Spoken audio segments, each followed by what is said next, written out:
LFC Daytrippers, brought to you by bookmakers.com.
Good evening, everybody, and welcome to the LFC Daytrippers. It is a no transfer knowledge show. I'm your host, Matt, joined tonight by Kev. Kev, how are you?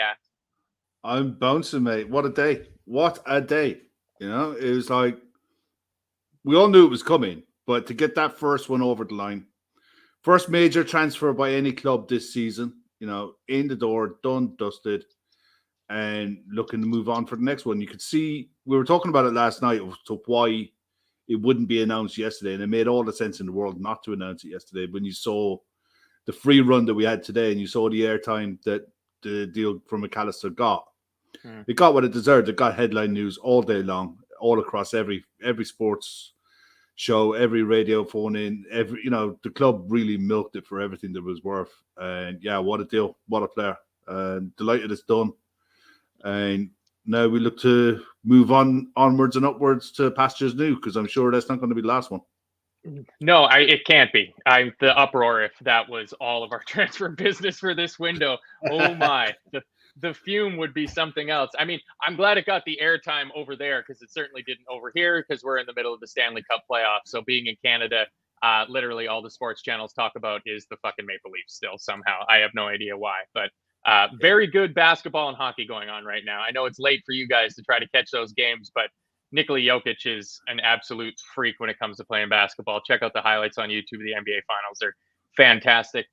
Before we get into it, the show tonight brought to you by bookmakers.com. So head on over to their website, get the best odds for all of your gambling needs and desires. Possibly, pick up a nice little cheeky wager on Liverpool getting a double swoop for Ketphren Thuram and Kone over the line here in the next little while. You probably find some good odds for that. So yeah, we had the joy that comes from seeing a new player, sitting at the table, putting pen to paper, signing a contract, those first pictures in the new shirt, all the media that comes out from it, the fantastic AI generated song for him, which is shockingly good. Yeah, dangerously good, isn't it? yeah. It's gonna need to hear it with a Scouse accent as opposed to a robot voice. But that could definitely fly inside Anfield with the traveling cop next year, that's for sure. But moving on, I mean, just this evening, rumors are starting to come out of France. It looks like Jacques Talbot, I imagine, Jacques Talbot, who apparently has got some sort of ins in terms of French football connections, is leaking on his Twitter that Liverpool may have agreed personal terms with Ketphren Thuram. Which, I mean, talk about a bang situation. I mean, that's my favorite type of Liverpool transfer work, is that Thiago Jota one right after the other. Yeah, same with me. I mean, you go back to I think it was myself, Gav, and Chris might have done a transfer prediction show back. It was around March time because it was around the international break, and Ketphren Thuram's name came into the mix for us. Then we were like, this kid is ripping it up in France, and he's going to be a star. His dad was a mental player. His dad was like the Rolls Royce player. He was that good.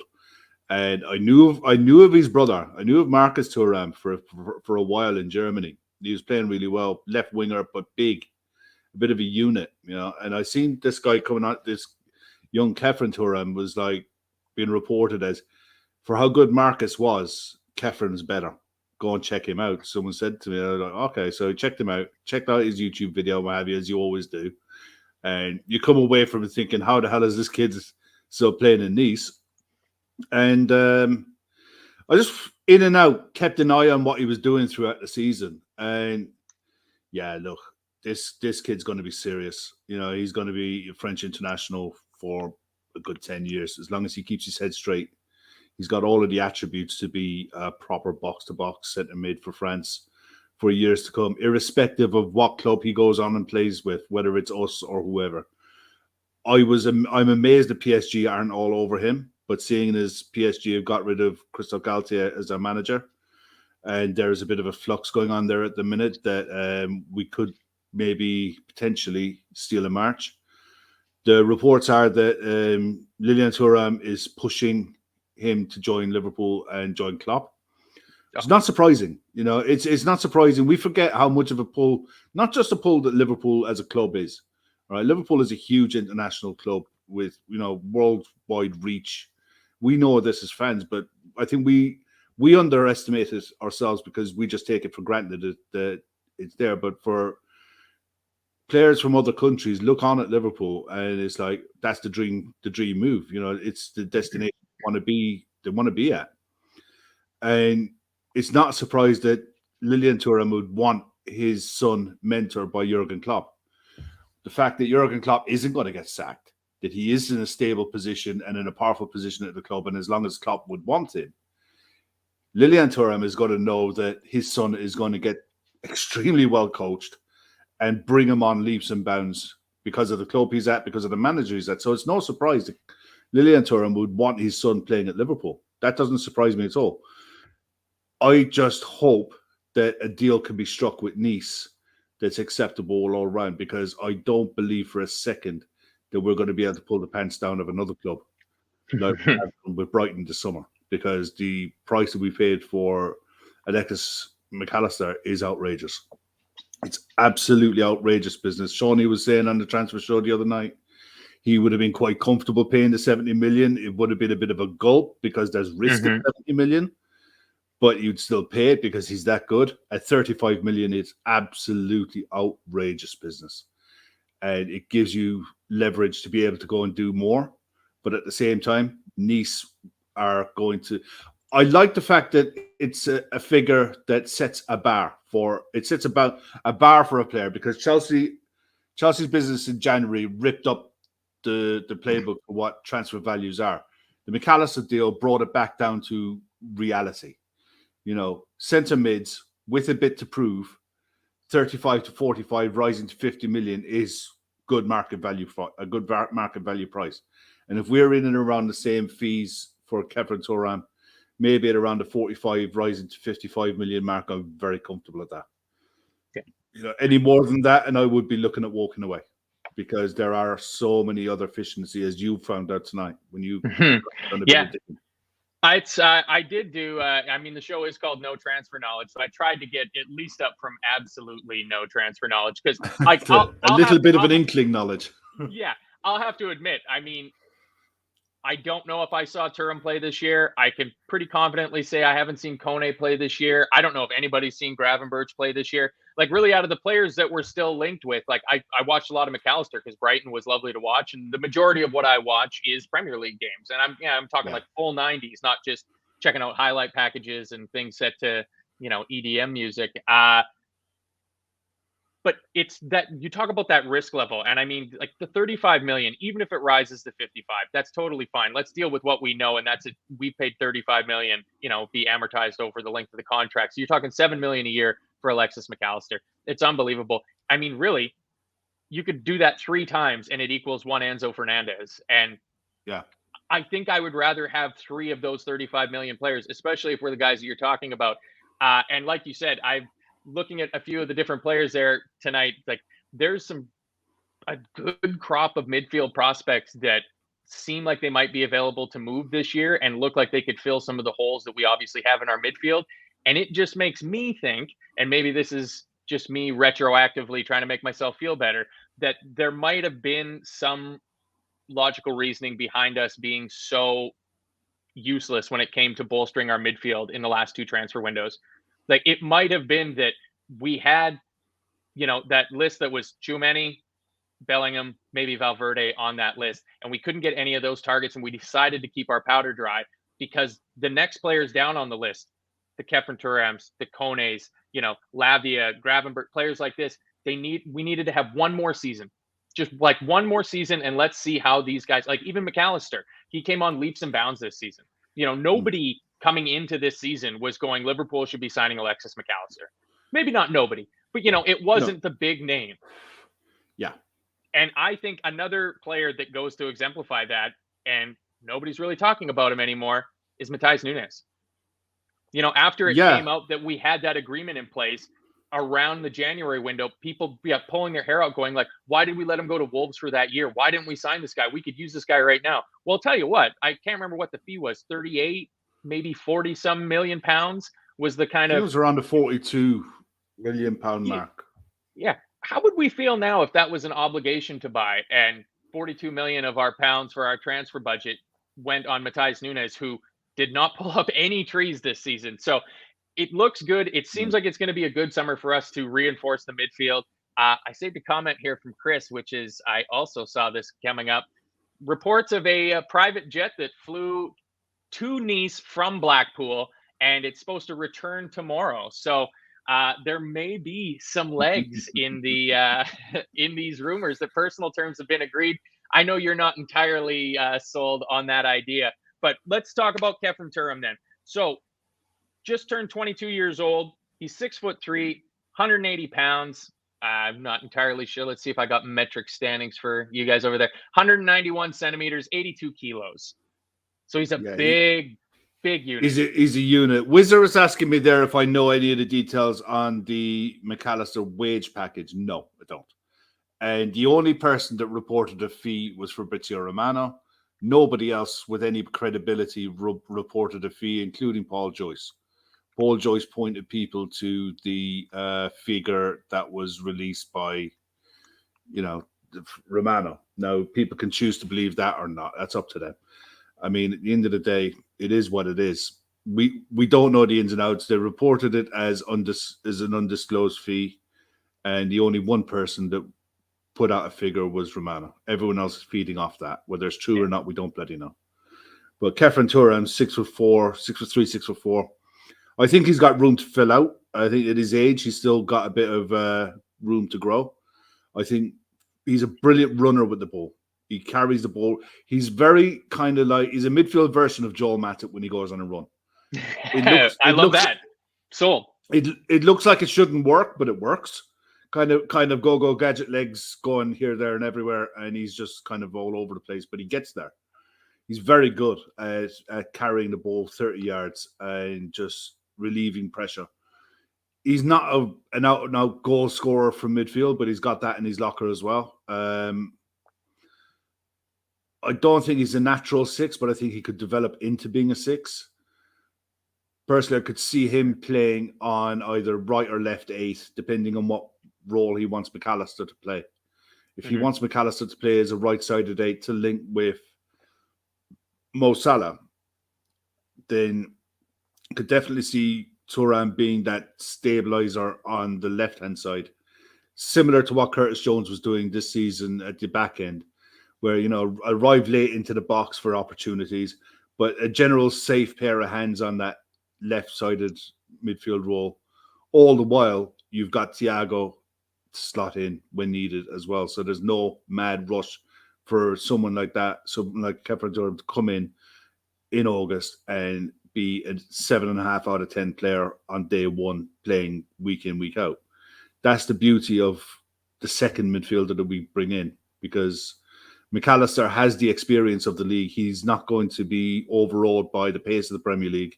Yeah. He's got to learn a new system, but as we see, even going by the interviews that were given by Adam Lallana, the guy's got a football brain, and Lallana was the one who quoted Luka Modric. If we get a player of that level of intelligence coming into our side at 24 years of age for £35 million and a World Cup winner, my God, Adam Lallana should never buy a pint again for the rest of his days for tipping us off. Yeah, exactly. It's just one of those deals that doesn't happen every window, and I just hope that people don't expect that every deal going forward for the rest of the summer is going to be that good. I think this is such a freak deal. It's so weird that transfer, that it played out the way it did, because you got to roll back. Alexis Mac Allister was going out of contract. He signed the extension before the World Cup. He went to the World Cup as a squad player who might come on for 10 minutes at the end of games to rest players. He wasn't going there as a starter, far from it. He had a good start to the season at Brighton without ripping it up. But he went to the World Cup and he made the position his own when he was playing. And he kicked on from there. But he signed a contract before he went. And Brighton protected their asset at a value of £35 million with a say. Apparently, Brighton did have a say over what was going to happen.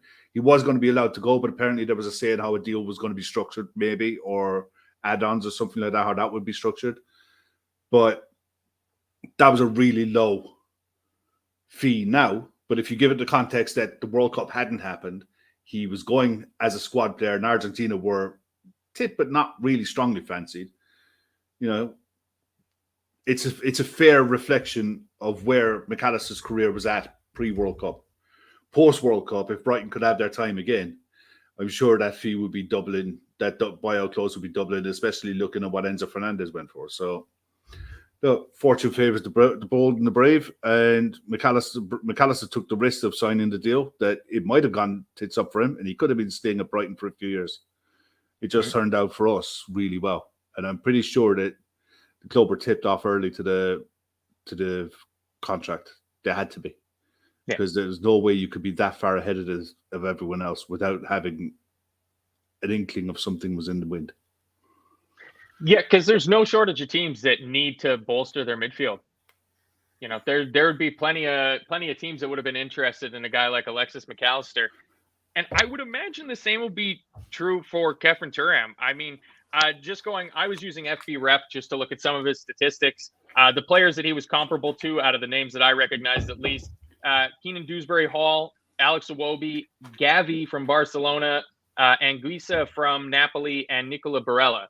So that's not terrible company to be in. His standout statistics: progressive carries, successful take-ons, touches in the opposition box, all of them in the higher percentiles for players in his similar position, having played a certain number of minutes to qualify for the statistics. You're talking a guy that picks the ball up and likes to drive it at the defense and run at them. It's something that we don't really have in the team.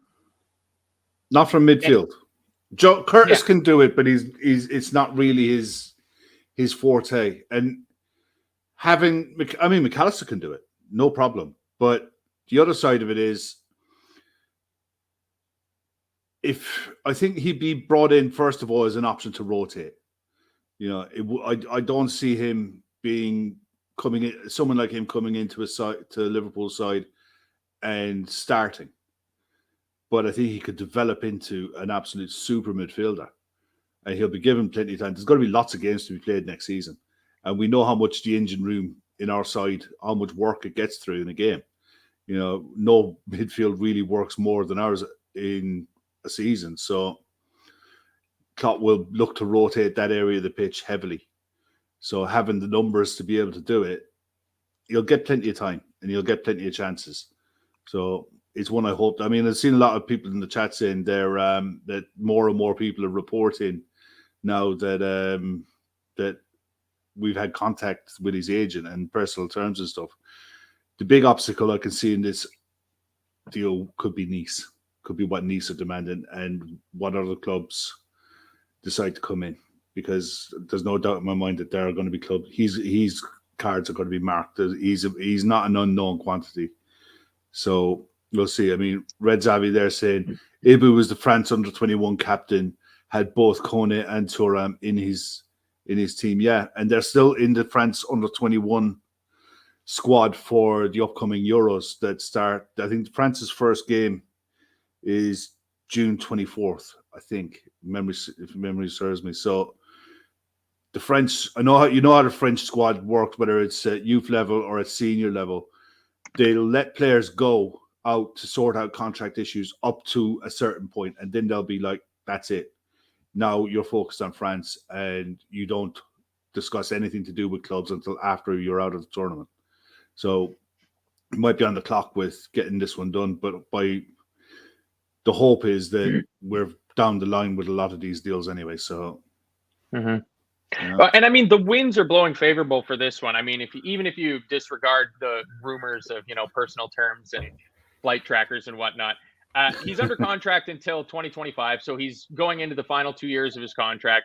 He's on about 17,000 euros a week playing for Nice.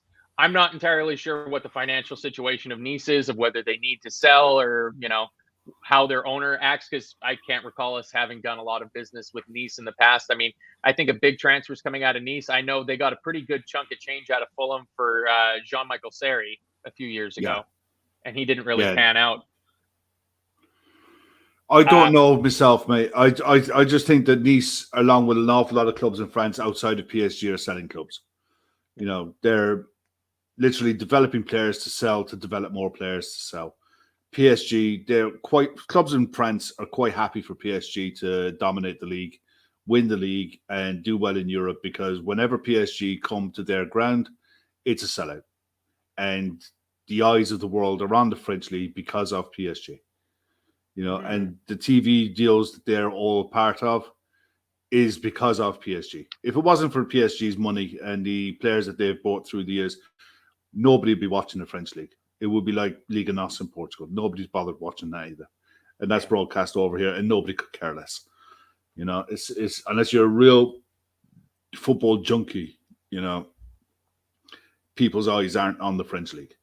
And everybody's watching the Saudi league now. I mean, come on, give me a break. Well, if you want, I think you'll find next season, with the amount of money they're going to plow into it, and they'll give away the TV rights for peanuts.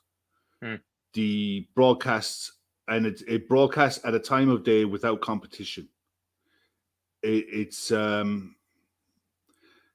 they will get TV audience figures, no doubt in my mind, and they will get more eyes watching that league because of the players who are going to be playing in it than the French league, than Liga NOS, do on worldwide TV rights. No doubt in my mind whatsoever. Yeah. I mean, Laszlo's pointing out... MLS the same. MLS the same. Yeah.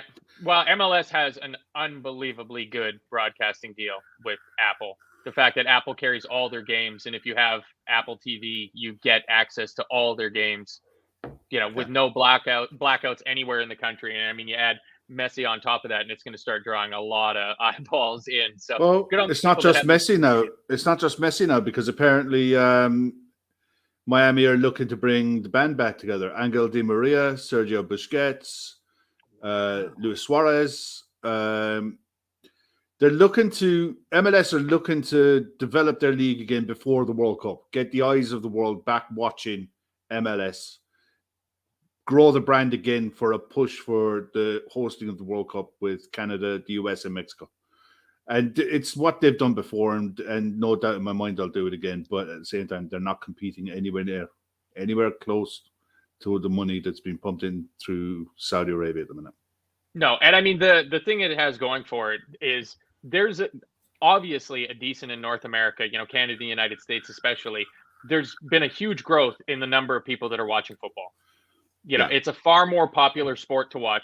And the fact that the time difference means that if you like watching football, I mean, it's my preferred sport. I'm not going to watch MLS games because I like watching baseball too. But like the games in England are on early morning for me. Once it gets to the time when the MLS games are on, it's late in the evening for me. So there's not a lot of competition. Like if you don't like the traditional North American sports and you're a soccer fan, the MLS is kind of it for you, because it's a little bit more difficult to get, the Brazilian league or the Argentine league or whatever up here. That this is what you got to watch is MLS. So I mean, hey, good for them. Let's get back to talking about hopefully our next newest signing through the door, Ketphren Thuram. He seems quite durable. Last season he played 35 Ligue 1 games, 10 in the Europa Conference League. He got 2 goals, 7 assists across all competitions, which, I mean, I know we're not supposed to mention the dreaded X statistics on here, but you crack on. it's not a gospel, but it's also not total garbage. So he No. slightly underperformed his expected goals. He slightly overperformed his expected assists. So that tells me at least, my reading of the statistics was that he didn't have a ridiculous outlier of a season. And there's a player we're going to get onto a little bit later in the show that I feel might have had a ridiculous outlier of a season and might be throwing people for a little bit of a loop. Not a ton of offensive output. But like you said, that carrying the ball up the field, where he really kind of falls down in terms of his lower statistics, doesn't pass the ball very much in a game, only averages about 48 passes attempted in a game, doesn't attempt a lot of progressive passes. He's in the bottom third of players in his position for number of tackles won in a game. And this is a big red flag with everybody, with the Mickey Van de Ven conversation, doesn't win a lot of aerial duels, which for a guy that's 6'3", 6'4", somewhat surprising, but given the position that he plays on the pitch, I don't think a lot of those are real deal breakers. I mean, if you're picturing him as a left or a right sided 8 in our system, you don't really need to be a tackling machine and, you know, breaking up the play sort of thing. There's a Fabinho or the next person we're going to talk about in terms of Kone, and then Trent sitting there in that new hybrid double pivot position for that. It feels very similar to Curtis Jones, and I got some of his numbers up here compared with Curtis Jones in terms of carrying the ball and moving the ball up the field, comparable to Curtis Jones. I also looked at Gravenberch's stats from his last year at Ajax, because the current season at Bayern, he barely played enough minutes to even register for the statistics. Exactly. Gravenberch's stats look a little bit better, but again, he was in a pretty dominant Ajax team, but hopefully would be coming to a pretty dominant Liverpool team. He's about the closest, I would say, from just a very cursory hour or so of looking through the stats and comparing between players, is the closest person I would link him to other players that we've been linked with would be Gravenberch. And then it's just a matter of kind of pick your poison. Yeah, for me, the big red flag with Gravenberch is he went with a lot of hype to Bayern. And Bayern have had 2 managers, 3 if you include Tuchel, and none of them played him for 90 minutes once. Yeah. None of them. So what are they seeing? What are all of them seeing in training to suggest that he's not good enough to play 90 minutes? He's a bit par player for Bayern. And I understand the move. He wasn't exactly moving from a small club. Ajax are a big club. Mm-hmm. Ajax are the type of club in Holland that are expected to win every single game. So he knows what the pressure is like to be under that spotlight. Moving to Bayern Munich, it's the same pressure. It's just a bigger club. So that shouldn't have fazed him. It's the fact that it was a different culture, different country, and he didn't adapt. And the fact that no manager stuck their neck out and said, yeah, I'm going to accommodate you in my midfield.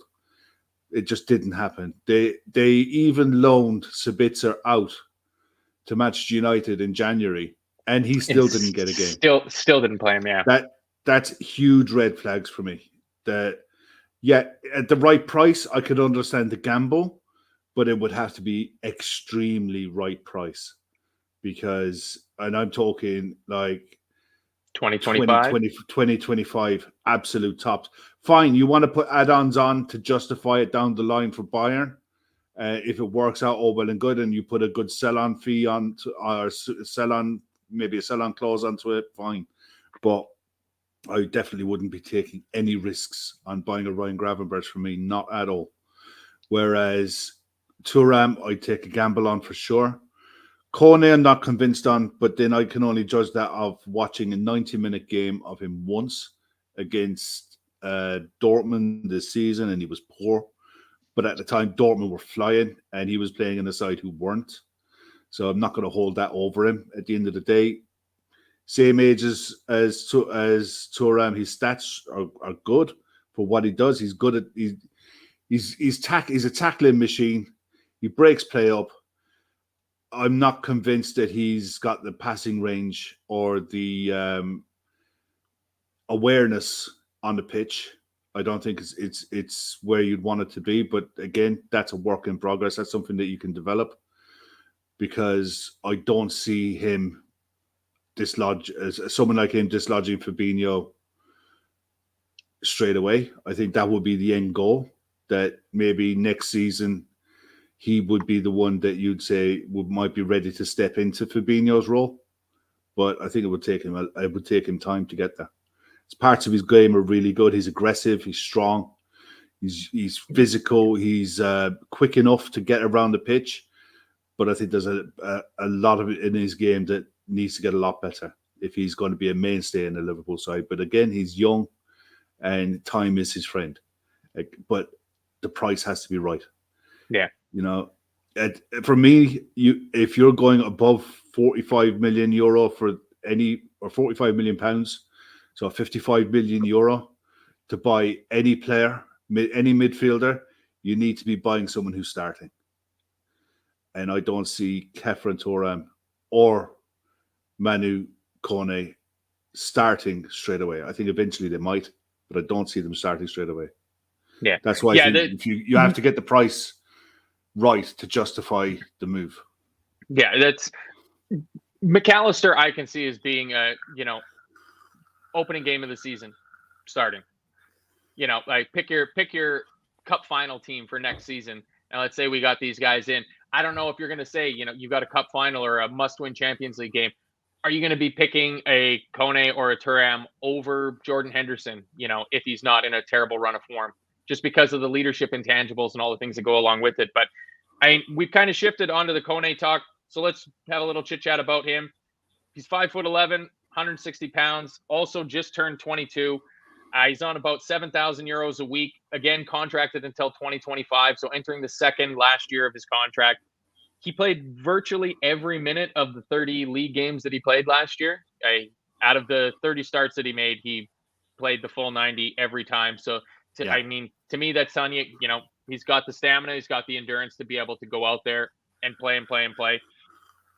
The comparables to him were 8 French dudes who, honestly, I don't know if I've ever heard of any of them. And then the final 2 were Krunic from AC Milan and Marco Verratti from PSG. Yeah. So that's another different type of player. He stands out. Successful take-ons, much like Thuram. He's actually, I believe, even higher than Thuram. Yeah, he has more successful take-ons than Thuram.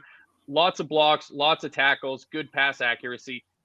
But like you said, doesn't really pass the ball a lot. So low on pass attempts, doesn't get forward very often.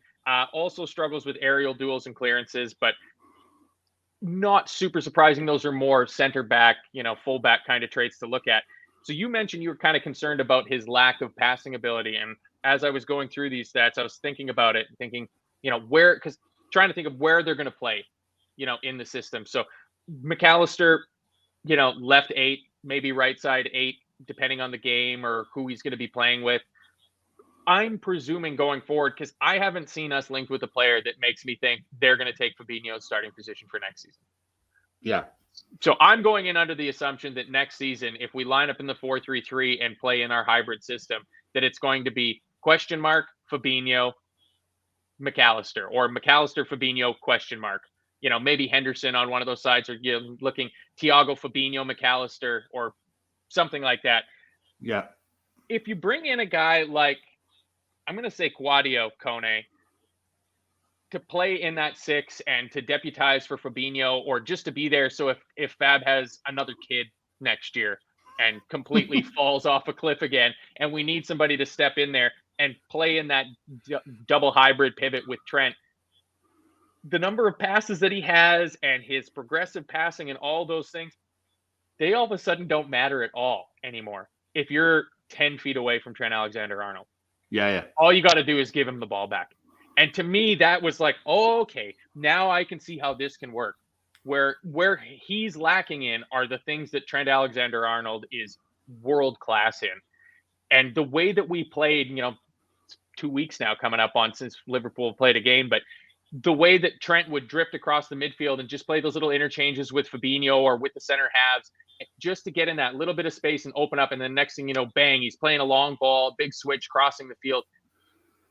Fabinho doesn't have huge, he's got that little chip ball he likes over the top, but he's not big on long progressive passes or anything like that. It's really, I think in this new system, and I said this many times before, it's to get the best out of Trent because he's the most important player in the squad, I feel. And if you can just be there to keep the ball, and I mean, I didn't watch Kone play a match. I certainly have watched his YouTube highlights. he certainly seems to keep the ball very well under pressure. And if you can keep the ball under pressure, draw one or two pressing opposition players to you, and then lay it off to Trent Alexander-Arnold in that little bit more space, I'll take that all day. No, that's not happening. We had that discussion once, and it's not happening. No, listen. Some people in the chat were saying that we don't need these players to come in and start straight away. You're right, we don't. But we don't, as long as you're paying 40, 45 million euro, you don't need them to be starting straight away. If all of a sudden that price jumps to being 60 million for a Ketphren Thuram, or 50, 55, 60 million, then for that kind of money, you need to be buying players who are almost like the done deal, the finished product. Well, let me play devil's advocate to that point then, Kev, because in terms of modern day figures and adjusting for inflation, we would have paid about 60, 70 million for Fabinho. You know, it took him a little bit to get up and running. You know, he was gradually introduced into the team. And I think that the team at the time didn't have that. Like, we were missing that in the team. Like, it was so obvious that what we were missing was a good central defensive midfield, somebody to take that 6 role. The fact that he wasn't rushed in. Whereas now we've got Fabinho, we've got Henderson, we've got Thiago. You know, Alexis Mac Allister should be able to hit the ground absolutely running and burst out of the gates and fit into this team, hopefully like a glove. You know, Curtis Jones having a bit of a resurgence in there. Like, we do have experienced players that, even if you've got to go for, because I mean, like, another name that's been linked to us, we can just kind of jump around here a little bit, for around that 45, 50 million pound mark is a guy like Romeo Lavia. Yeah, I'm not really sold on him either. Because I don't believe for a second, if he didn't have Man City links in his previous life, you'd be talking about him in any way, shape, or form at that price. Just solely on the season he's had at Southampton, there is no way in God's green earth he's worth that money. He just isn't. There is nothing in his game that says he's worth anywhere near close to that, apart from the fact that he came through Man City's academy and he's homegrown. Bingo. That's it. There is nothing in his game to justify that kind of price tag. Right, but I mean, that does raise a valid question of having lost Milner and Oxlade-Chamberlain from the squad. All right. The players let me just get my calculator up. I see you've got an easel and a chart there to kind of go through this all to us. But I mean, just on the basic numbers, without getting too far into the maths of homegrown quotas and whatnot, is we've lost 2 and replaced none of them. So, and none of the players that at least I've been looking at, not one of them counts as homegrown. Now, they won't have to, some of them won't have to be registered, you know. Like, somebody like Lavia would count as homegrown, but he's still young enough that he won't have to be registered for the team. So that's a different workaround. Like, again, if we're gonna do this homegrown talk, I would highly suggest to everybody to not think about it of you need 8 homegrown players. You need to think about it as you can only register 17 non-homegrown players. I find, to me at least, that makes it a lot easier to wrap my head around it. If you don't have enough homegrown players, you just don't register a full squad. And that's fine. You can go ahead and do that. We're not being linked with anybody without getting into, we're kind of just sticking mostly to midfield talk tonight. You know, now that Mason Mount's talk seems to have gone entirely towards Manchester United, none of the players that we're looking at are homegrown. No. So does that not give some value to a player like Lavia, the fact that he would qualify as homegrown? No, because he doesn't count. And by the time he does count... For the future, because, you know, you're going to sign him to a 5-year contract. So, but by the time he does count, we already have other players coming into the equation next season that we can use, that are available to us. That will kind of end this homegrown debate once and for all, because when they invested in youth players for the academy a few years ago, when they potentially saw this one coming down the line, this year was the kind of you have to get through this one to get to the promised land kind of thing. So I ain't too worried about that. Curtis Jones comes into the equation this season where he never did before. You still got Joe Gomez, Trent Alexander as your club grown players. Nat Phillips also counts as homegrown and club grown. So does Sepp van der Berg. So does Sepp van der Berg if we decide to keep him, which I think is a very real possibility. There's a lot of talk came out of Germany that Schalke are desperate to get him back. But because they've been relegated and it's thought that if Liverpool do want Sepp to go on loan, it would be to a club in the Bundesliga or in the Premier League. They don't want to. He's already done a loan in the Bundesliga too. So, but that's by the by. The fact that they've signed Adrian, they're looking to sign Adrian for another deal makes me think that the club aren't worried about the homegrown issue at all, that they've got this one covered off somewhere down the line. Maybe there is a player that they've done the deal or done everything, the groundwork on, that they know is coming, but is involved at the moment in something else, like be it internationals or other competitions that is homegrown. And I don't know. I'm just throwing out that I think there's definitely something that the club have up their sleeve that fixes this problem. I'm not as worried about it this summer as I was last summer, because last summer I knew it was a big issue. This summer, I'm not so worried about it. One player I hope we're really taking a strong look at, I've said it in the Telegram chat enough times now, is Mark Guehi. Really like the look of him. Crystal Palace, I think he's got all the prospects of being a really good left-sided centre-back. Potentially could play that third centre-back. If you wanted to rotate Virgil, I think he'd be very, very good at it. But that's one for, just to keep an eye on, is see what happens with him in the summer. But as for incomings, I can see us bringing in 4 players. I don't see them being 4 midfielders. I don't even see us bringing in. I could definitely see us bringing in another 1 midfielder, and then a centre back, and then see where the land lies as to what we might need at the back end of the season to go with 1 more. Be that a forward if something comes up, if something suddenly becomes available. Yeah. This is why you guys are watching the show. Hit that like button, because according to Hit the like button. It's called NTK for a reason. NTK. Yeah. Red Chabby saying that Kev's confirming that Declan Rice is coming to Liverpool. I'm not going to lie to you, Red Chabby. I would be a humongous fan of that. I think Declan Rice is a fantastic football player, but the cost for him is going to be fairly large, probably in the 9-figure range, I would imagine. Well, the talk today was at around 9. David Sullivan did an interview today on TalkSport that all but confirmed that he's going to be that he's played his last game for West Ham. That's not a surprise. We all kind of knew that Declan Rice is going to be going in the summer. £90 million is the price that is being touted around. And look, if Arsenal want to go that big, 90 million on Declan Rice, good luck. You know what I mean? It's a massive commitment, because it's not just the 90 million. Yeah, Kev Ball saying 92. It's not just the 90 million, as we've seen with the Jude Bellingham deal. The Jude Bellingham deal is the second biggest deal that Real Madrid have ever done. And it's the guy that's ahead of him has just literally had his contract ripped up by Real Madrid and turfed out the door. It hasn't really kicked the ball in anger in 3 years. So not all these big 7 goals in 4 years for Hazard. Yeah.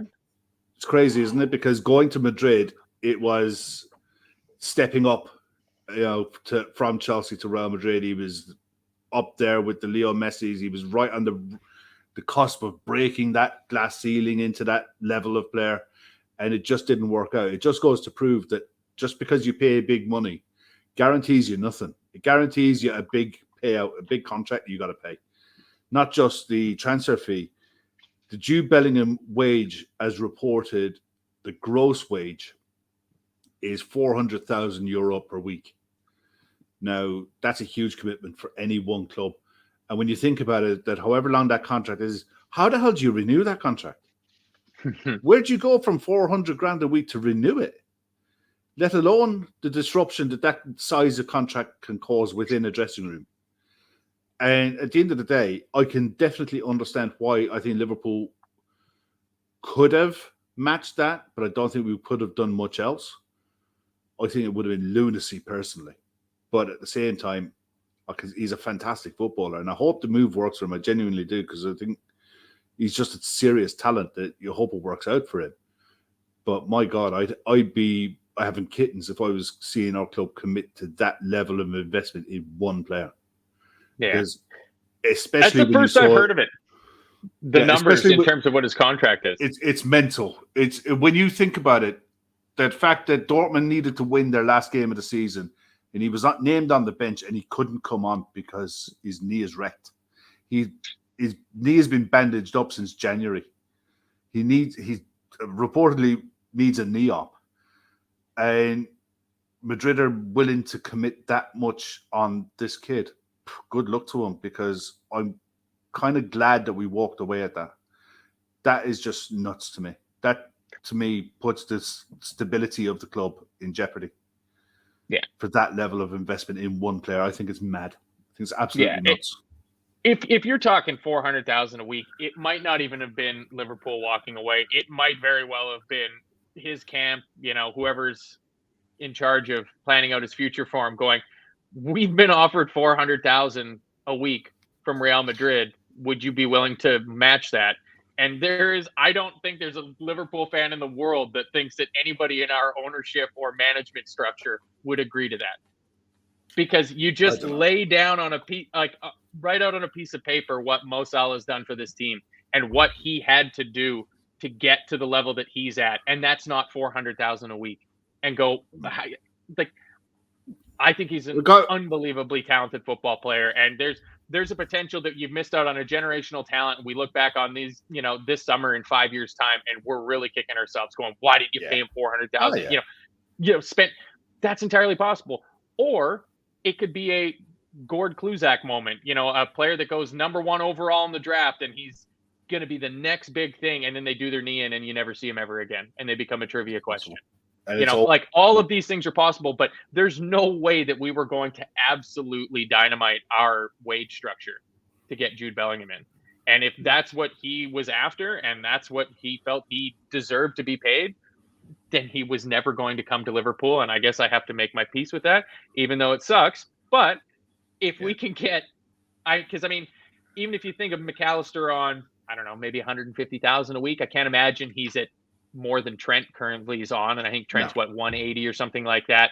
If you look at bringing in guys like Thuram and Kone that are on under 20 grand a week sort of thing, you'd be bringing those players in at 70, maybe 100K a week, probably not even that much. Not 75. So 75,000 a week, and then you think of the $500,000 that we've dropped off of our wage bill with the 4 players that have left, who are all on, big contracts as senior players in the team. Yeah, I think it's over $500,000 that we've shed. That helps because our wage bill is pretty damn high. One of the highest in the league, if not, I think if you add in agents fees. Third or fourth highest in the league. Yeah. Look, at the end of the day, how many, if I was to ask you, give me 4 names, because I believe that we're signing 4, and then after that, it could be 1 in, 1 out. So I think if anyone asks to leave, I think the club will facilitate it and try to make it happen as long as we can get someone in to replace them. So if Caoimhín Kelleher does ask to leave, I think he'll be allowed to leave as long as we can get someone good enough to come in, and it's a deal that we're happy to do. I think it'll be along those kind of lines. Same for Joel Matip, same for, pretty much anyone else after that. I think there'll be 4 spaces filled in the squad. Where do you see that happening? And throw your ring around four names and see. So we're going to count Mac Allister as one, obviously. Oh, yeah. I think we're going to get both of these French lads. I think we're going to get both Kone and Thuram. Just from looking at their numbers from the last season, they seem like different players. They don't seem like carbon copies of each other. And it seems like that would work in our system. They're at a good age. Both should be available at prices that are not outrageous or eye-watering. They should both be coming in with reasonable wage demands that fit into the structure and allow for growth. Put them on bonus incentivized contracts or something like that to, give them that extra carrot to go forward. So I think we're going to end up with Mac Allister, Thuram, Kone, and then somebody at center half. Who that is, I don't know. I know some of the people in the chat find the homegrown chat to be a little bit boring. I think it might be a homegrown player. I think you might be looking. You mentioned Mark Gahey. I've been a big fan of Nathan Collins this season. I was not shy about mentioning it in the Telegram chat. Fell out of favor a little bit at the end of the season with Wolves after Lopetegui came in. He kind of lost the spot to Craig Dawson, but I'm okay with that. The other guy, the other player at Wolves, Max Kilman, I think would maybe even be a better option. I didn't even realize he was English. Yeah, I didn't realize that he would count as homegrown. Max Kilman, he plays on the left side. He's played in a back three, so in theory, he could play that left back, left center back role when we're playing in our hybrid system. Again, decent price. You should be able to get him out of Wolves for a half decent price. He won't be commanding a huge wage. I think something like that. So I would say that, it would be great to get somebody like Levi Colwill or, push the boat out completely and go for Josko Vardiol. But I think that defender is going to be a homegrown defender. So I'll say one of the two Wolves guys, whether it's Kilman or Collins, who will count as homegrown, even though he is Irish. Goalkeeper, I think even if Kelleher leaves, I think with Adrian staying around, I know somebody was asking in the chat, why did we give Adrian another contract? We were talking about this before the show. We've lost a lot of leadership. As much as we might not have liked, not so much Naby Keita, I doubt he was really anywhere close to a leadership role in the team, but Alex Oxlade-Chamberlain was a veteran player. He was, friends with Henderson and Milner. We've lost Milner. We've lost Bobby Firmino. We've lost some veteran players that bring leadership and stability to the group. Losing a guy like Adrian is also not going to help with that. We've got new Spanish speakers in the squad. He's there to be that bit of a go-between in between them. I'm totally okay with that. Like those Latin American guys and the Spanish guys, they really all seem to get along. Like you saw the pictures from when Bobby was leaving, that they like their families all seem to hang out together, which makes complete and total sense. And I think we just stand pat with the forward line. And I get the strangest feeling that your four players are going to be different than mine. I don't think they're going to be too far different. I'm looking and seeing some of the lads in the chat there. They're all coming pretty much to Amanda say, obviously Mac Allister, Kone, Thuram are getting a lot of love in the room. Seeing Pavard, Urian Timber, who was the other one? Kyle Walker-Peters. Kyle Walker-Peters, another one. Interesting. Who's it that's there? Paul Giovanni saying there, a cheeky bid for Jacob Ramsey. You'd like that? I think Jacob Ramsey. I'd throw 2 wild cards in it. Okay, do it. If we don't go for that stability, that rock 8 in Kone or Thuram, if we turn around and say, okay, Henderson and Fabinho can rotate in the 6 for the season. Fabinho will be your mainstay. Trent, because it's almost like a 3-2-5 with the 2 sitting in midfield, being one is being Trent and Trent plus 1. Trent Fabinho, Trent Henderson, Trent Thiago. Stefan comes into that equation that can play in that role as well. What if we turn around and end up signing a similar player to Mac Allister to play on the other side? Someone who could play high up as an ace on the left-hand side, as well as Mac Allister could do on the right-hand side. And you potentially bringing into the discussion Florian Wirtz. You're bringing in Jacob Ramsey into that conversation. You're looking at a different profile of player. The one from Holland that got linked today, Orkan Koku. 22 years of age, Feyenoord captain. Feyenoord won the Dutch league this year from Ajax. As I said, he's been at Feyenoord all his career. He's 2-footed. He's 5'9", naturally good footballer. Predominantly a centre mid who is in the mold almost like a Thiago, who rotates the ball. He looks after it. He just ticks things over. He keeps play moving, but he moves it quickly. He's right up there with probably the best midfielder in Holland last season statistically. And I know he's linked with Rennes, but I think he could be the type of player that the club could go for if you decide to go for that type of player, where you don't stifle the growth of Stefan Bajcetic in that sixth role long term by signing another two players of similar qualities to come into that role, where you end up, and you could end up bringing in a more advanced 8, someone who's a 10 at another club who could drop into that role. You saw it with Bernardo Silva. Bernardo Silva at Man City was a 10, was a winger who reverted back. Genie at Newcastle, a 10 who reverted back into being an 8. Arguably, Cody Gakpo can do that role if you wanted to bring in a 9 to challenge with Darwin Núñez. There's options. This is what I mean. Going into this window, we have options, different ways that we can attack this window. If they decide to go down the Ketphren Thuram route or Kone, I think it'll be one or the other. I don't think it'll be both. I think it'll be one or the other. I think there's too much noise around Ketphren Thuram that isn't being shut down. So I think there's more potential there. So say Mac Allister's in, Ketphren Thuram. I think a centre back is going to be high up on the list. I wouldn't be surprised if Mark Guehi, Nathan Collins, you said it. Maybe Konza could be worth a look, because Aston Villa you've got Diego Carlos coming back after his horrific injury last season. He'll be available for Villa. You got Villa being linked with Harry Maguire, but they're also linked with Pau Torres.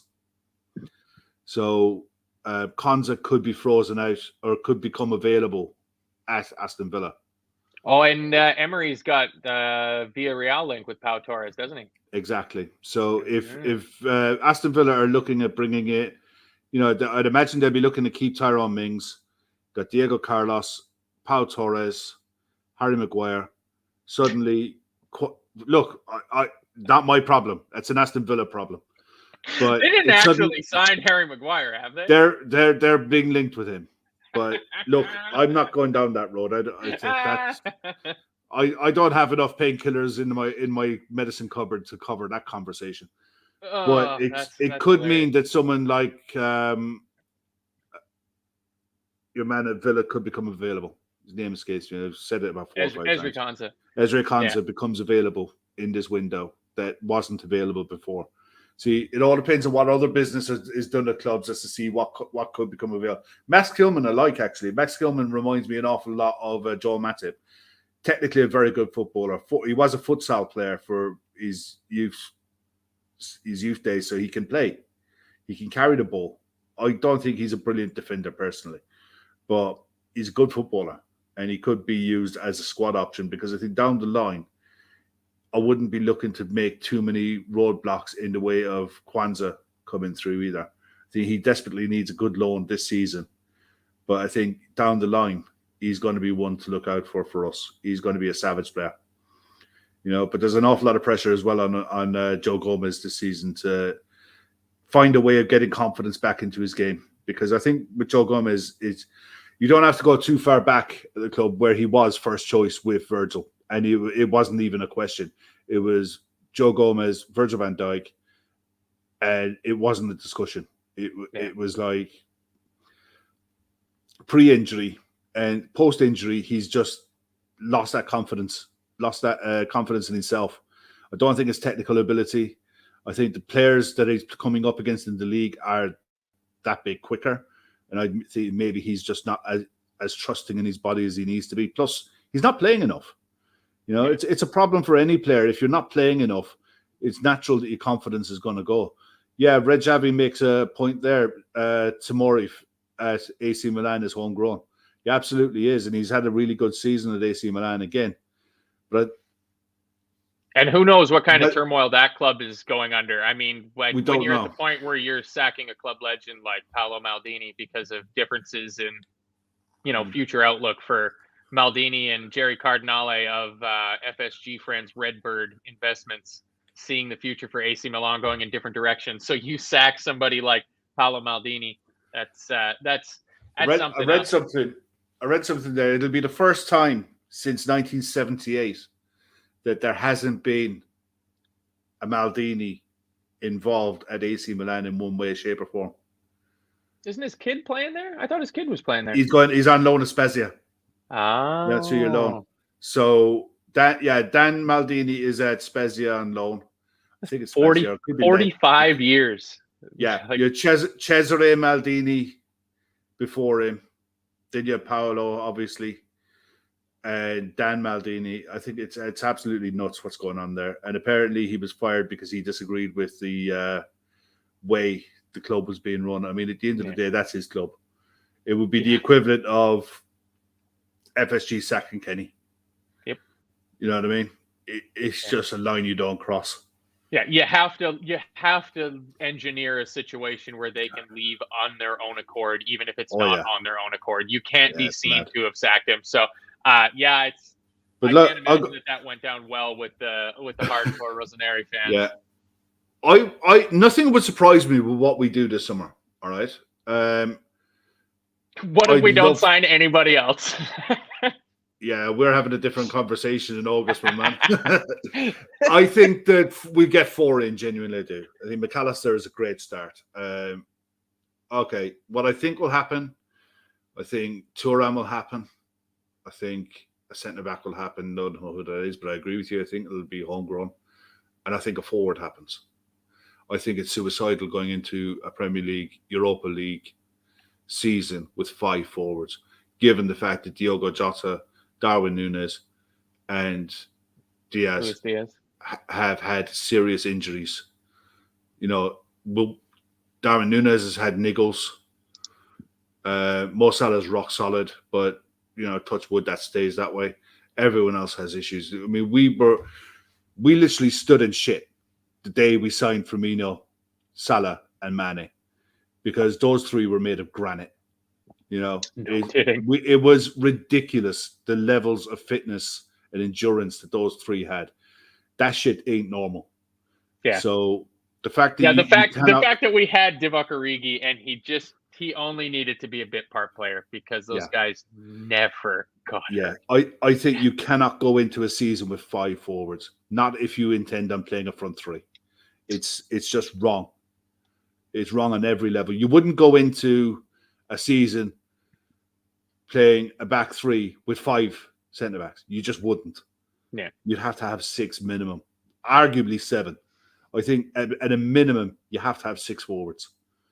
It's just a no-brainer for me. So I can see another midfielder coming in. I can see a centre back coming in. I can see a forward coming in. Yeah. After that, it's 1 in, 1 out. I kind of agree with MP. I think Elliott might be used more in that role, not in a straight swap for Salah. Like, I believe he came on for Salah in either the Villa game or the Southampton game towards the end. Southampton game. Yeah, and played on the right-hand side, but he wasn't trying to do a Mo Salah because he can't. No, I don't think he's effective at it. That's the problem. No. I don't think he's effective at it. But I think there's a way of using the players that we have, because this kind of goes against what Gavin's been saying of he wants specialists. We seem to be getting players that don't have a nailed-on position, like the players, with the exception of maybe a guy like Lavia, who is just a 6. Like, he's just Fabinho. I think Kone is the same. Kone is exactly the same. Kone is a 6. That's all he is. And that's all he'll ever be. And he carries the ball a fair amount for a guy that's just a 6. Yeah, I just think the Bundesliga is different. Yeah. If you watch enough German football, the Bundesliga is very different league to the Premier League. And you see it by the amount of players who come from the Bundesliga into the Premier League. Kai Havertz, Timo Werner, outstanding Bundesliga players. Timo Werner proved it by going back to Germany and ripped it up again. Yeah. It's like... I like PW's comment. Who should we sign as a forward, though? Quickly Google's top scorers in Holland and Portugal. I mean, that's never a bad quickly Google it now. Quickly Google it now. But I just think that backup role for Salah will be given to one of the kids. And I just think it's not a bad thing to have. Like, even when Ben Doak had his small cameo with the senior team this year, it got us excited. Now, granted, anything Klopp could have gotten a haircut and it would have been more exciting than some of our results around that time. But there is something to be said about having that 16, 17, 18-year-old kid that comes in off the bench that our fans are, trying to get across the neutrals and rival fans of like, no, you don't know how good this kid can be. Like, he's I'm all for that. Yeah. I'm all for that. Apart from the fact that you take the amount of football that Bobby Firmino played last season out, and you have to fill that void. That's a lot of games. That's a lot of minutes. That's goals, assists. Yeah. And that's especially his goals, because Bobby had an incredible goal season. To bring that back, because Bobby Firmino did have such an incredible goal season. There's a name that I know a few people have been mentioning. It was mentioned quite earlier in the chat by Bonkers LFC that Gabri Veiga is 40 million euros. Is this a good option for us? And this was the outlier that I was kind of mentioning earlier in terms of his goals and assists versus his expected goals and his expected assists. He got 11 goals compared to 6 expected goals. He got 4 assists compared to 2.5 expected assists. That's a massive outlier. Like, that's, even if you don't put any credence in XG, it does still have something of a mathematical base. And to get something that's almost 200%, twice as much over, tells me that it just could have been one of those years where, like, because I can't speak for where he got his goals. Like, you look, Bobby Firmino with 11 league goals, and you're like, holy crap, Bobby Firmino got 11 league goals. And you remember, oh yeah, he got a hat trick against Bournemouth.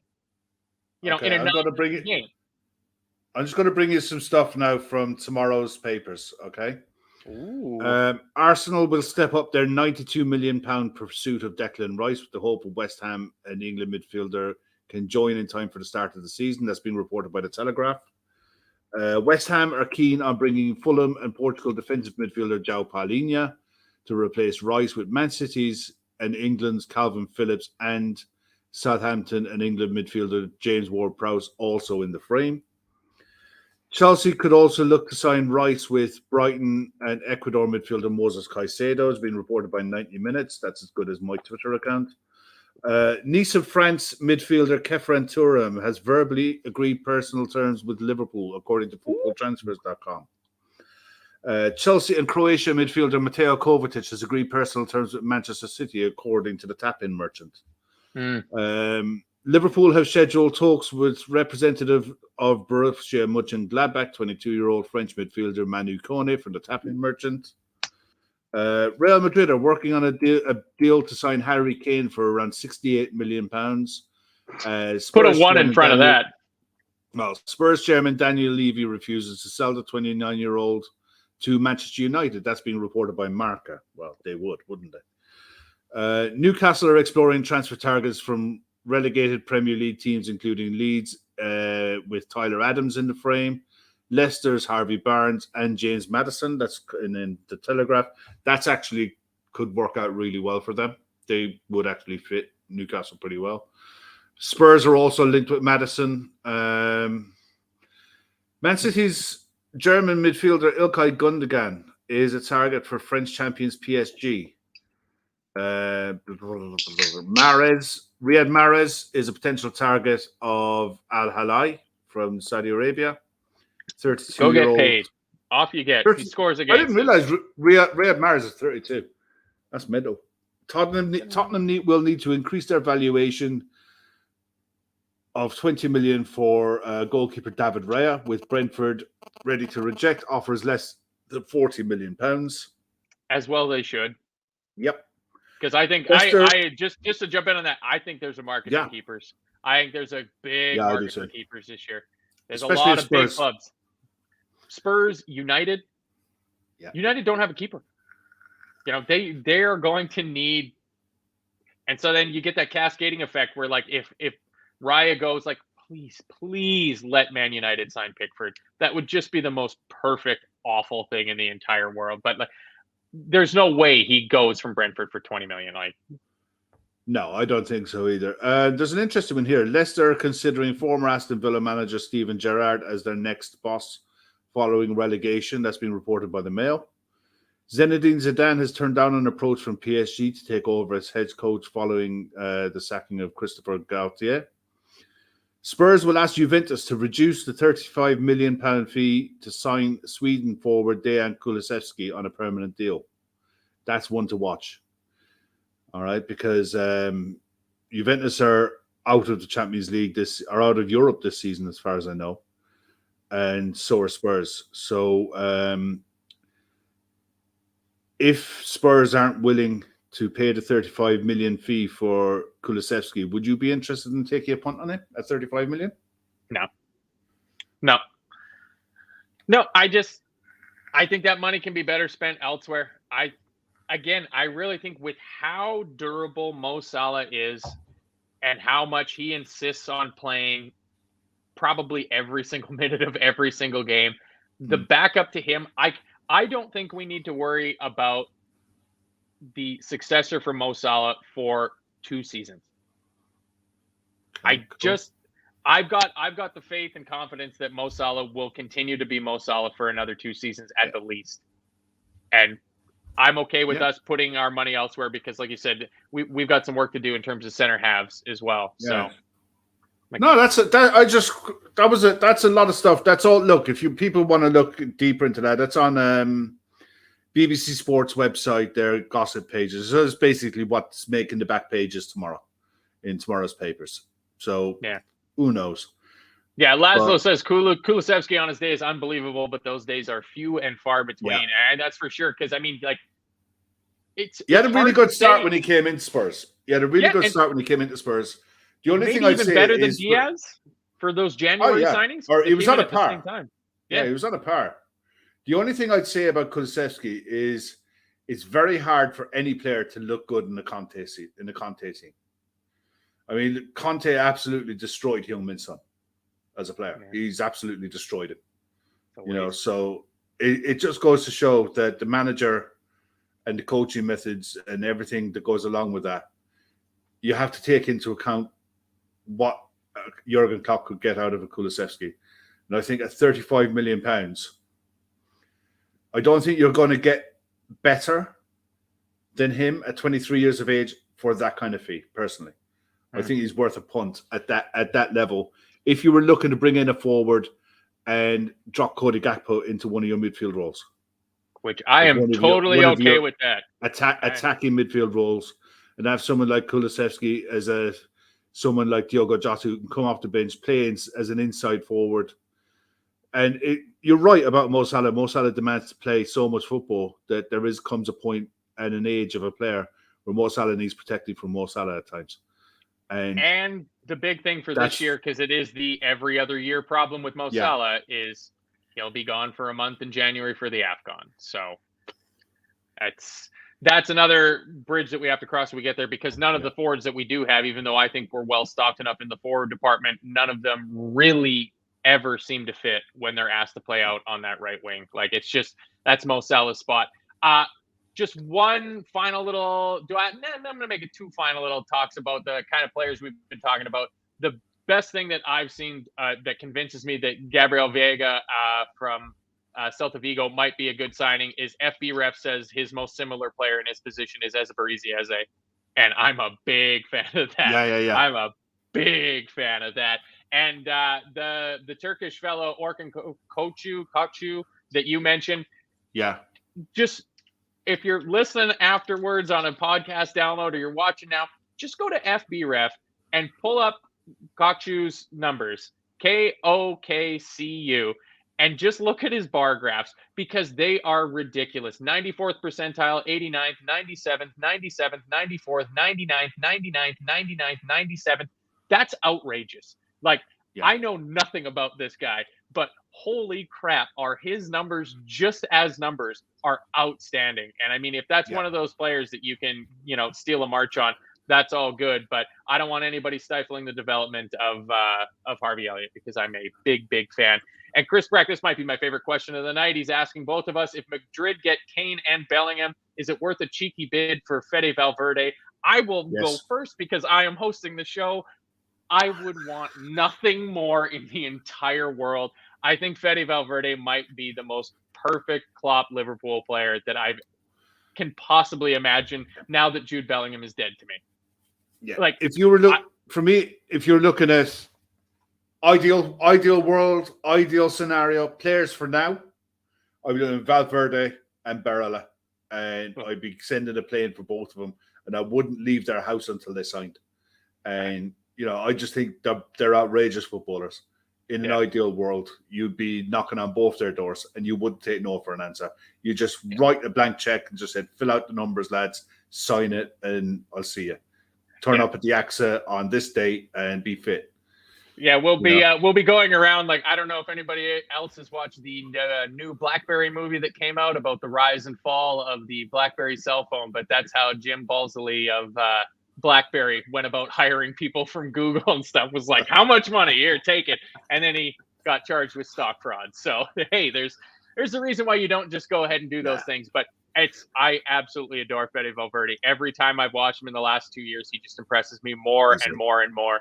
And I think, and this is just another little offshoot here, I'm interested to get your take on how you think it will affect Darwin. I think Fede Valverde will benefit so much from having a new national team coach in Marcelo Bielsa. But how do you think that's going to – do you think Bielsa can tame the stallion in Darwin Núñez a little bit? I think he'll only make him worse. I think he'll not worse as in bad. I think he'll just feed Darwin. He'll be – okay, I'm fine with that. No, I think he'll be perfect for Darwin. He'll just El Loco is just going to make Darwin worse in all the good ways that you can make Darwin worse. I think he's going to be a psycho. I don't worry about Brazilians going to play for Brazil. With Bielsa in charge of Uruguay, I worry for Darwin going to play for Uruguay because Bielsa is an absolute freak. He's an absolute gonna run the insane legs nutcase. off of him. Exactly, kill him. And it's not what we need. Well, he left him out though, didn't he? For this summer. I think they're just being precautious with that. So I think that toe injury is a bit more serious than what's been let on. And to be fair, he's had a lot of those niggly injuries all season. That's part of the reason why I think we have to be looking to bring in a forward. Diaz had a bad injury, right, and a setback. Jota had a bad injury and a setback. But you had Bobby there, and Bobby's a safe pair of hands. Yeah. You don't have Bobby there now. And I'm not quite... Yeah, I would actually. I would. I'd go full Rio Ferdinand on Fede Valverde, no problem at all. But yeah, what I say, when you've got Bobby as a safe pair of hands to come in and look after the shop as your number 9, it allowed us not to have sheer panic when Diaz went out injured and when Jota was out injured because Bobby was there. It was fine. Then when January came around, we got Gakpo and we were in a better shape again. But that is such a void to fill. And I don't think as a club, I don't think we've admitted or we're, aware of the contribution Bobby has in the season. We see the numbers and we see the flicks and tricks and what have you. But the fact that he can come off the bench for 20 minutes to go and you can trust him. Yeah. The fact that he can start a game, play 60 minutes and you can trust him. I think that's just because genuinely, I just think that's something that has to be looked at.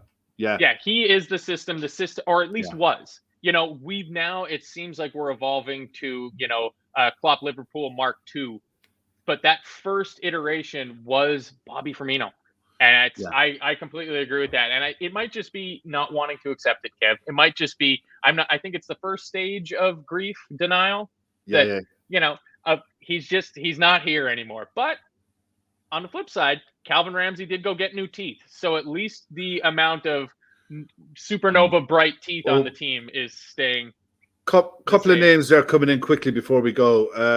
Tino Livramento, cheap right back at 20 million. Nope. Yeah, the thing is, he's had a horrific injury.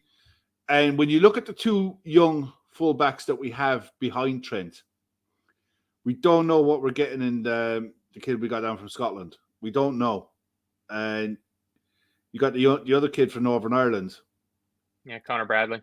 Connor Bradley looks a proper player, and Klopp waxes lyrical about him when he talks about him. I think he needs another season on loan. That's why I don't feel like we would stack another fullback, another right back. I know Chris is desperate to sign for us to look at left back, And I'm sure there's going to be a show in the next week or two that we're going to be talking about defenders. So I'm not going to step on their toes when they talk about that. I think if we're looking to bring in defenders, I think defenders that we do look to bring in are going to be left-sided. I don't think they'll be right-sided. Agreed. Yeah, I think we did our backup for Trent work last year, and through the academy. I heard today that Connor Bradley had a complete clean sweep of the Player of the Year awards for Bolton. Coach's Player of the Year, Players Player of the Year, Managers Player, or Fans Player of the Year, and Ramsey. That G10 comes in with a name there, and it's one that Shawnee is wax lyrical about. And I watched him during the World Cup. Very good player, very, very good player. Hinchape I think he's a Leverkusen. Yeah, Ecuadorian. Ecuadorian. Comfortable playing left centre back, not the biggest, but he can play left back, he can play left centre back, he can play orthodox centre back as well. He's quick, he's strong. Very similar to your man at Manchester United that they brought in from Holland, Martinez. No, Martinez. Oh. Very similar. He's probably a bit bigger than Martinez, but not by much. I'd say it would be hard not to be, Ken. No, come on, he's like 3 foot. I'd say he's about 5. I'd say he's about 5'11". He's about 5'11". He's not a big, tall, strong, powerful centre back in what you'd normally expect from what we already have in Konate and Virgil. Matip is no slouch at 6'4". So, Hinsape would be a different type of defender. But he's very quick over the ground, and he can definitely cover left side and play left back as well.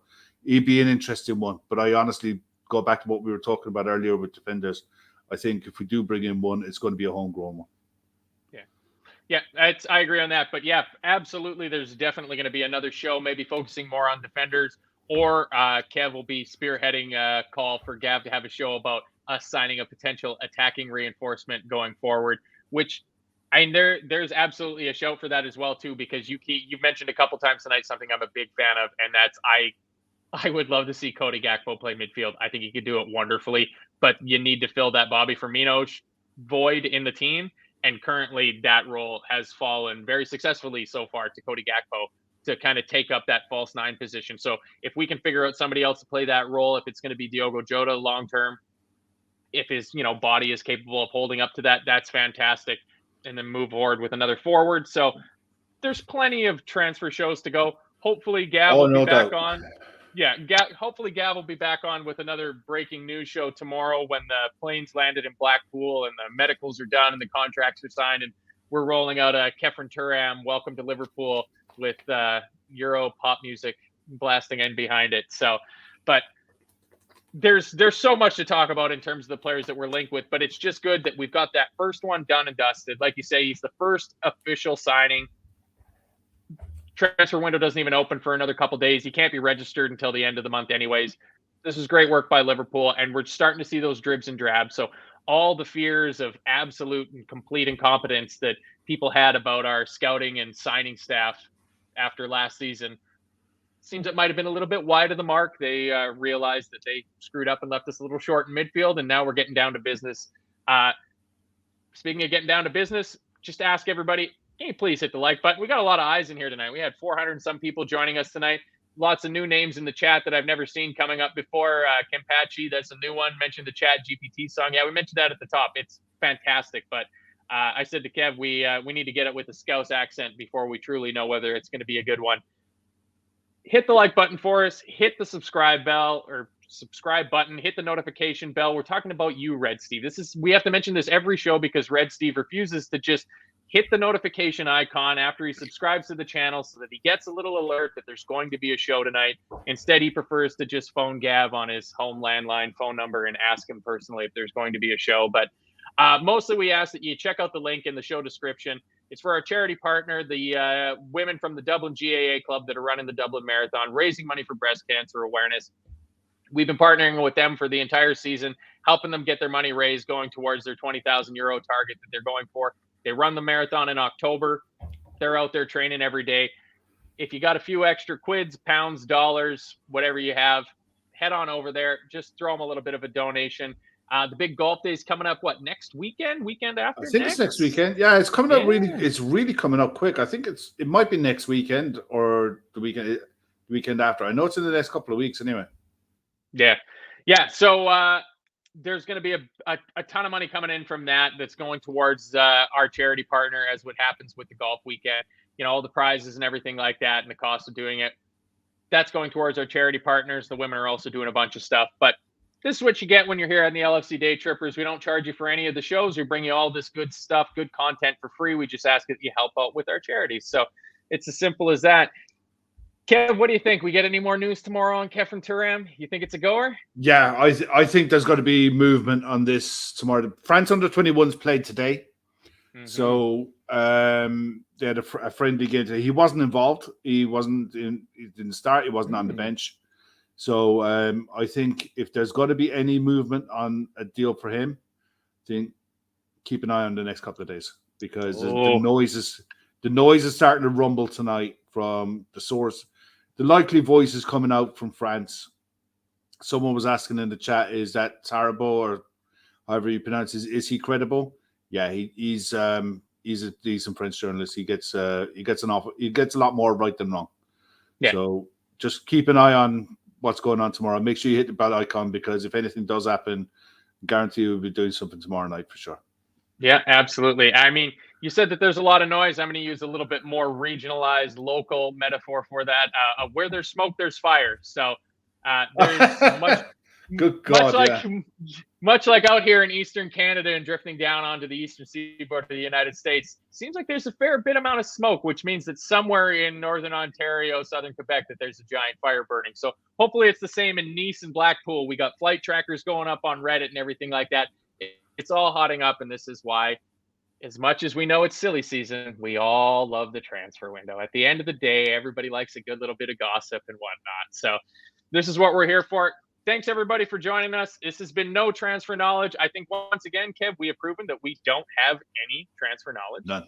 Not a clue. None whatsoever. So the tap-in merchant can take all the credit for absolutely everything. But hit the like button on the way out, guys. Thanks a lot for joining us. See you next time on the LFC Daytrippers. Adios.